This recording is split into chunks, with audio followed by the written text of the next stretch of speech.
Right, guys, who's excited for London? Like, I am absolutely jacked the fact that we're back in London, man. How awesome is that? Yeah, is this one of the more exciting moments of your career? Being in London, like, it's a toss-up between the last-minute submission against Ankalaev and the arm break. What do you think's better? Man, well, if they're both aging much better, both of those wins I know, every single exactly. day. We've got two of the top 205ers moving their way up the division, and there's a poor UK guy kind of just sitting in the outskirts. Feel sorry for me.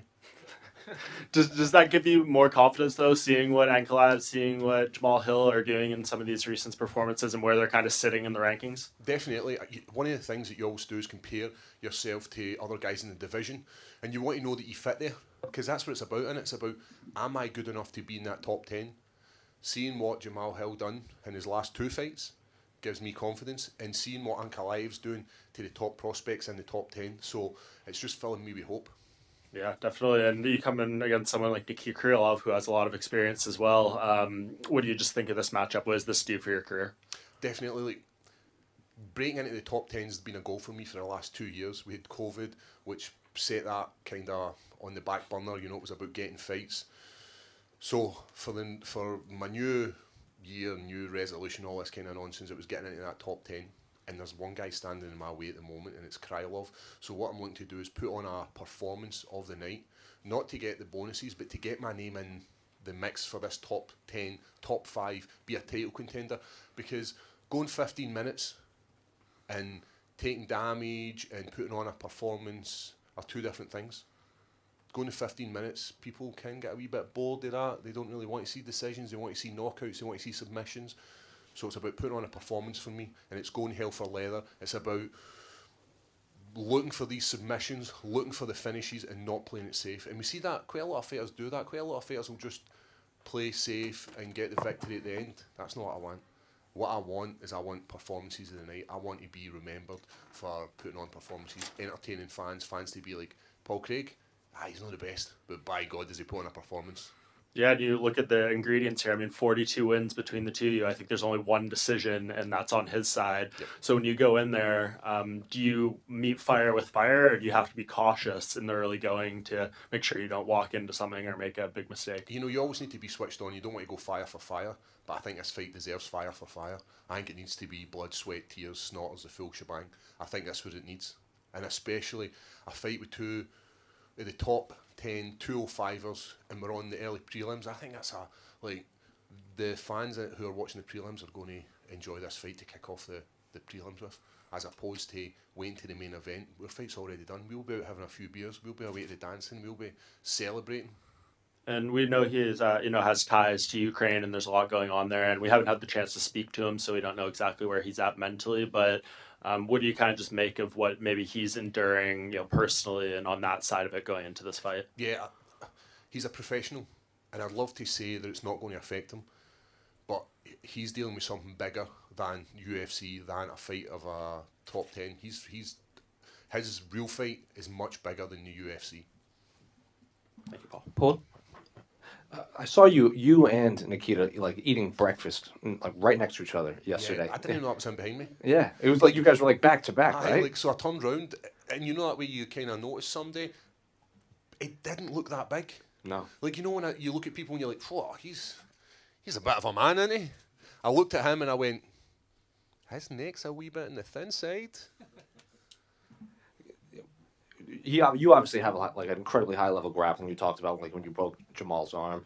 He has a ton of submissions too. So how would you compare your MMA grappling to his MMA grappling? Yeah, that's what makes this fight exciting. I'm a grappler, he's a grappler. Where I struggle is against guys who are power punchers, guys whose skill isn't that high, but they've just got this one knockout punch power. I like to go in a wee bit gung ho. You know, hands are down. I'm trying to grab one, and I'm trying to pull guard. He's very good at grappling, and we're going to see who is the best grappling in 205, because I don't think there's anybody else who really comes close to myself and Krylov. Maybe Glover, maybe that's the next fight. Anthony Smith is pretty good too, right? Do you think so? I watched this triangle against the wrestler. What was it? The guy basically run into his legs and was like, "Aye, go and put me in that triangle." Whereas at least I look like I'm actually trying to work for the triangle. But you know what's really good? The fact that one of the best grapplers in the division is a Scottish guy, not Brazilian. And I don't know if you know this actually, like see the actual family tree of Gracie, it's actually from Scotland. Interesting fact. Do you know that? You must not. I know. Hey, I'm a direct relative of every famous Scottish guy. See William Wallace? His blood courses through mine. Finally, I know you just mentioned him, Glover. What do you make of that title fight between Yuri Prohaska and Glover Teixeira coming up in June? It's the old dog versus a young bull in it. It's like we've got somebody in Glover who's seen it, done it. He's been just like chiseling away trying to get that title, and now he's got it.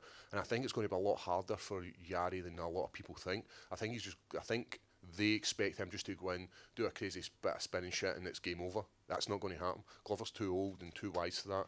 Like, you watched him, like, one of the standout moments for me was when Glover's tooth got knocked out with that uppercut for Gustafsson. That's amazing, man. That's tough as shit. But then what he does is then he returns that favour and knocks the teeth out of Anthony Smith. There you go, the dentists. Paul, just down here. How you doing, my friend? I'm fine, how are you? Yeah, I'm living the dream. You know, it's fight week, and there's fans. Like, I can't get any better than that. For the last 2 years, we've had no fans. Entertainment. It's a sport of entertainment, and for the last 2 years, the fans have been watching it without any people there. So I'm over the moon to be here. So I just want to say I'm really happy that you've kind of changed your mind and reconsidered your retirement plans. Yeah. Because let's face it, in your division, a couple of great wins and you're up there for a title shot, right? And if you do win the title, you would become the first Scottish UFC champion. Yep. How much would that mean to you? That means so much more to me than like anything else. Like, getting the belts is like amazing, but I want to be the first of the Scottish. I want people to, like, you know, when you're in school and you have to research somebody and somebody's like, I'm going to check Scottish athletes, and I come up and then people then start researching about me, and then they're going up in front of their class and telling people, oh, I'm doing my presentation on Paul the Beardrew Craig, you know, he was the first Scottish champion. That's the kind of stuff I'm looking forward to, like, to inspire the next generation of Scottish athletes, or even the next UK athlete in the world of MMA. For a long time, and this is like a kind of breakthrough event for the talent to be showcased for the UK fighters. And that's what we're seeing. Like, for a long time, there's only been like one or two guys, and we're not getting the recognition we deserve. It's taking what Leon Edwards up to this point, all the wins he's racked up, fighting savage after savage for him to get a title shot. We're looking at Arnold Allen, the exact same thing. Scottish guys, UK guys don't really get the credit they deserve, and I think it's because we are on the other side of the world. MMA is still very, very early, and it's very early days for the sport in the UK, comparing it to America. So that's why the Americans get more opportunities, but this is a breakthrough event for this to all change, to see people like Molly Meatball McCann, to see people like Tom Aspinall just rise. So I'm excited to see what the UK can do within the next couple of years of the sport. Since you've touched on that, I was going to say, like, you're not a decisions guy, you're a finish guy. Yep. And like you just said there, it just feels like you're not, for me anyway, personally, I feel like you're not getting the recognition you deserve, and some of those guys that you mentioned also are not getting the recognition you deserve. So, having said that, how do you stop yourself from not feeling demotivated by that? Yeah. How do you keep going? Last year was horrible for me. I get the victory over Jamal Hill, sensational. You know, it was viral. I think it was there was that night. I was told it was the most searched thing in the world at that point was Paul Craig arm break, and the second most searched thing was what language does Paul Craig speak. They were the two. Like, to me, that's amazing. But after that, after the dust cleared and everything settled, then there was nothing for Paul, and it was like, right, Paul, there's Gus, and I wasn't allowed to tell people because the fight was never ever announced. And then that fight was then pulled from me, and then we were going to fight at roundabout, I think it was the 18th of December against Krylov in Las Vegas. Then the US put ban on people coming into the country who weren't double vaccinated. So that year was like, I was dragging my heels. And like, if you had said to me about the retirement thing, then I was like, you know, it's what do I need to do? Because I've thought, you think about the guys who they put me up against, like unbeaten ranked guys who were like Ankalaev, when he first came in, they were tipping for the next big thing, and then they're throwing me to him. And then you had Jimmy Crute, the exact same thing, Jamal Hill. So these guys, like, I'm going up against like some of the unbeaten prospects in the division, and I'm not getting any recognition. This fight it's definitely going to give me some recognition. And just finally from me, Paul, you mentioned recently that there are two things that can change a man's mind. A woman, the smell of gold. I want to know, what about the smell of haggis? Oh, have you smelled haggis? I think I might be fortunate enough to not have. No, like, so for anybody that doesn't know what haggis is, it's basically, rather than throwing all the non-selected meats like, you know, your prime rumps, all this kind of stuff, what we do is we just grind all that up, add a wee bit of oats, fire it into some sheep bladder, and then we eat it. I know you think like that's pretty bonkers, but then so's eating black pudding, that's even worse. So the smell of haggis isn't as nicest, but what we try and do to make it that wee bit better is we fire loads of spices in it, loads of herbs, and it tastes slightly better. But as you say about the two things that can change a man's mind, we all know a good partner can make you change your mind. And in that, my partner said to me, she was like, do you genuinely believe you can walk away from this sport and not do what you set your heart on doing? And the answer is no, I can't. I believe I've still got a wee bit of mustard left in me, you know, that ketchup bottle or that mustard bottle, there's that wee tiny bit at the bottom and you're not going to buy a new one because mustard doesn't get used that much. You put water in it. You want to get it out, so I've still got a wee tiny bit left in me, so this is the last push. And if I can't do it on Saturday night, if I cannot beat Krylov and I can't stop him, then I shouldn't be in the UFC, I shouldn't be in the top 10. And then it's a case of, if I want to do this again, then I need to restart the whole process again. I've not got time. I'm 34. I'm losing my hair. I've got grey in my beard and my balls. Good luck on Saturday night, Paul. Thank you very much, man. A lot of talk about. Where we are. Sorry. Oh, you're there. Sorry, man.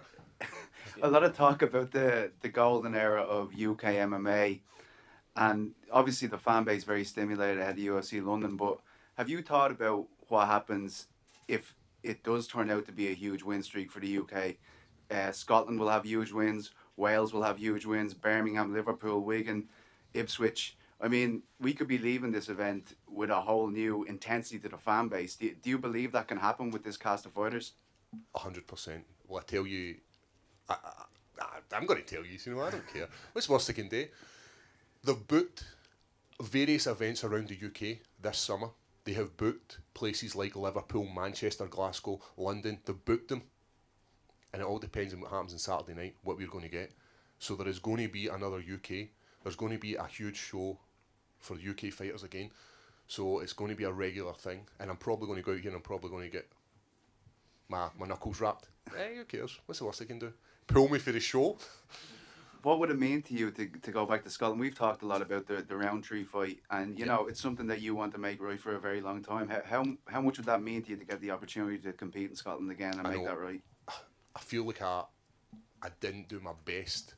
I never gave the Scottish fans what they deserved. They deserved to see a prime Paul Craig get in there, mentally focused, physically in the best condition I can be, going up against an opponent and getting the victory and getting a Paul Craig performance rather than what that fight was.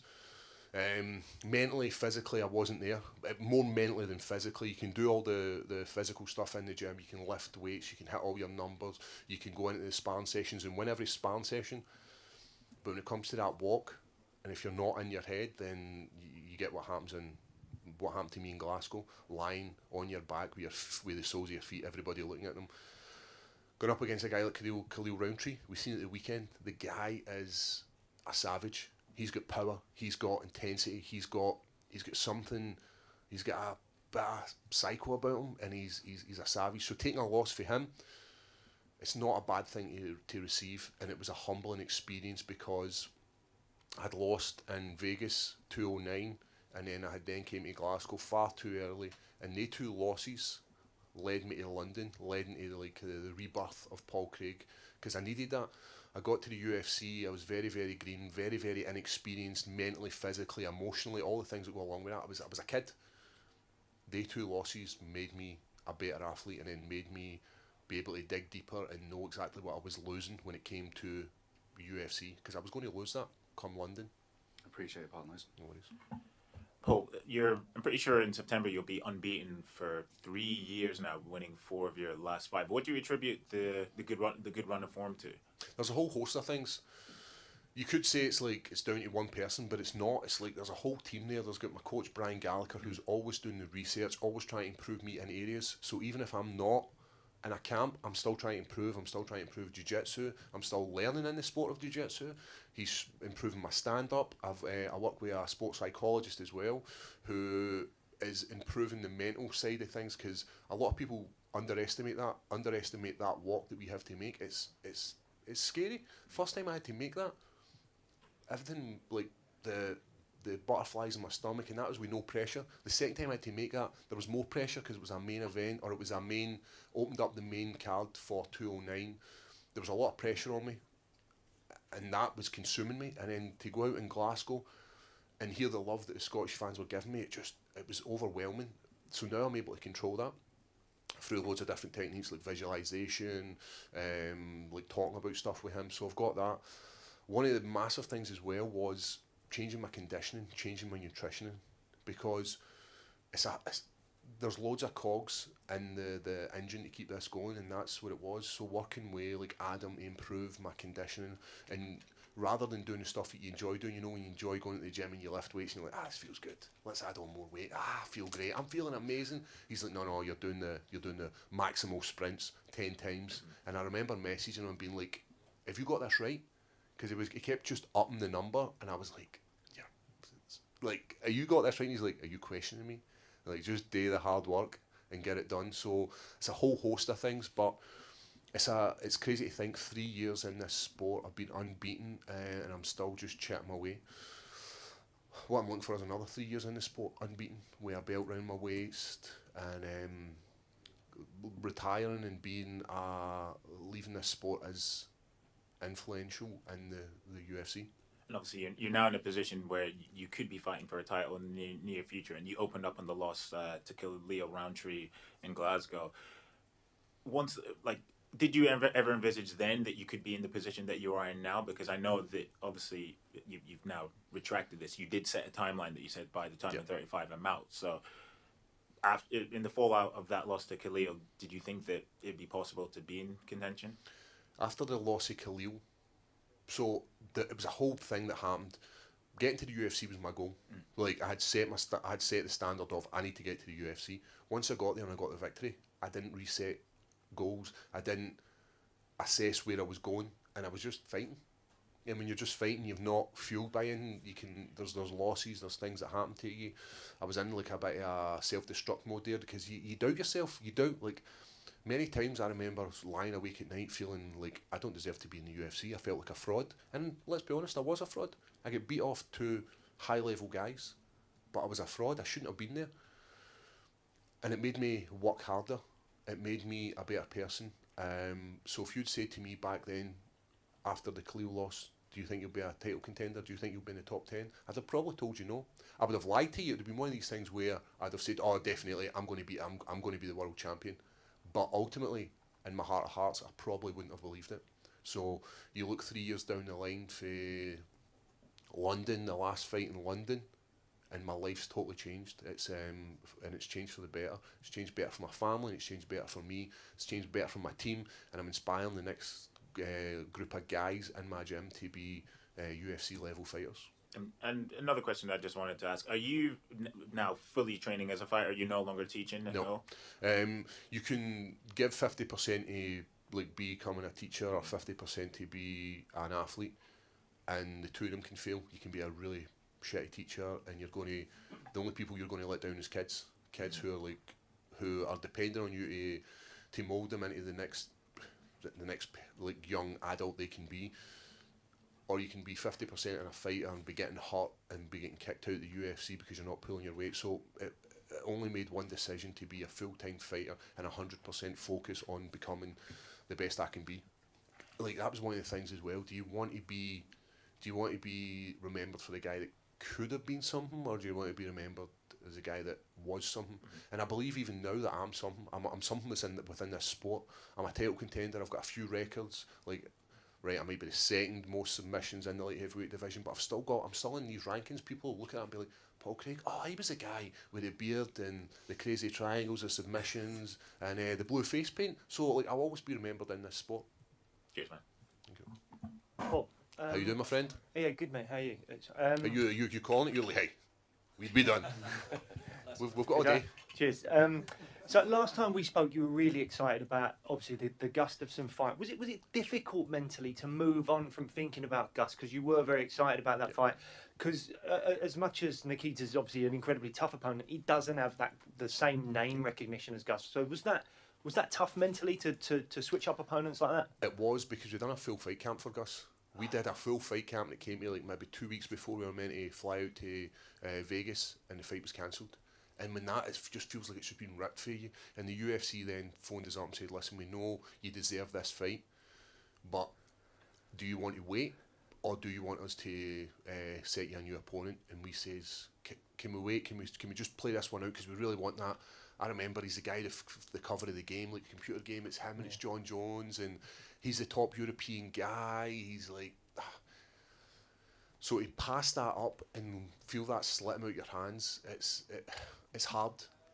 But we don't get time in this sport to dwell and be like, oh, well, I'll just wait for another 6 months to see if Gus is going to be all right.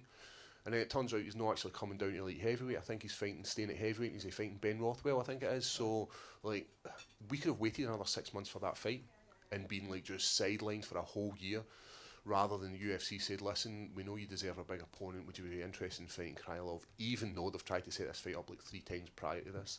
Like, we are happy for this fight. But if it's, like, a set of scales and who you want and who's the golden goose, then Gus has to be the golden goose, doesn't he? He's the guy who he's a household name.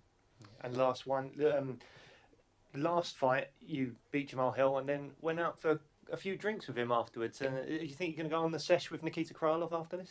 Definitely. See if Nikita can keep up with us. I think he enjoys the vodka as opposed to me. I enjoy the whiskey. So maybe I'll get him drunk in whiskey, maybe he'll get me drunk in vodka. But it's one of the things, you know, see, after business is done, when it comes to fighting football, business is done. Let's go out and just celebrate, commiserate, whatever it is you want to do. And the vast majority of people I've fought against has been the same. I remember in Australia getting beat off Jim Crute, and after he came up in a glass of wine and we shared like some stories, we shared how camp was, we shared all the kind of stuff that goes on, because we're like-minded people. Like, in a different situation we'd be friends. Like, if we were in the same gym, we'd be mates, because we're all working towards the same goal. So for me, just to celebrate with Jamal Hill, me celebrating him, commiserating, it's a great thing. But I love Jamal and I love his team, because we still keep in touch. The guys are planning to come out to Scotland and they've been doing a bit of training. Jamal Hill's mum messaged me and was thanking me for, like, it was cool. She messaged me and she's like, listen, Paul, I really want to thank you because you took Jamal to the next level. He was emotionally immature, like the same as we all are. We need to feel that loss so that we know how much we want victory. If you don't know a loss, you can't fully enjoy victory. And she showed me some love, and I still message Jamal and, like, just want him to do the best, because if he wins, it looks good on me. And the same as if I win, it looks good in Jim Crute because they beat me, and if I win, it looks good in Khalil Roundtree. All the people who have beat me, it looks good in them. So hopefully we can have a couple of sherbets. I don't know how good his English is, but we'll find out on Saturday night. Brilliant. Thanks so much, mate. Cheers. No, I appreciate it. Just one question in terms here. Yeah. In terms of you mentioned how you used to not be confident in terms of you think you didn't deserve to be where you were. When did that change come across, and when did you start being more sure of your ability, and how did that affect just the way you fight? It was 3 years ago in London. Like, I can tell you the moment I took 15 minutes of taking an absolute pacing, or it was like 14 minutes something. At that point, it was like resurrection. You had to feel the lowest point in your life and feel that you're losing everything, feel that you've let down your family, feel that you've let down your kids. Like, my kids had to go into school on Monday morning and experience and have, my daughter's 15, and have young men, like her classmate, her peers, telling them that her dad lost. And that was a fuel for me. That was like, no, she doesn't deserve that. I chose to be an MMA fighter. She didn't choose me to be an MMA fighter. She shouldn't have to deal with my shit as well. So for me, it was about, that was a motivating factor. And I remember I'm just dropping these heavy shots in my guard. I remember my neck being pressed up against the cage, and it was like, fire up a submission. What's the worst that can happen? Rather than trying to fight out with my skill set, like trying to be, it's like trying to be a defender when you're a striker. It doesn't work. You've got to play your strengths, and for me it was playing my strength of being a jiu-jitsu practitioner. And that's what I'm going to do, and that's what I've done for these last couple of fights. So it was that point there that I realised it was like the phoenix rising for the ashes. It was Fox, you know, he's coming through the ashes, and we're getting a brand new version of me, and that was it then. Thank you.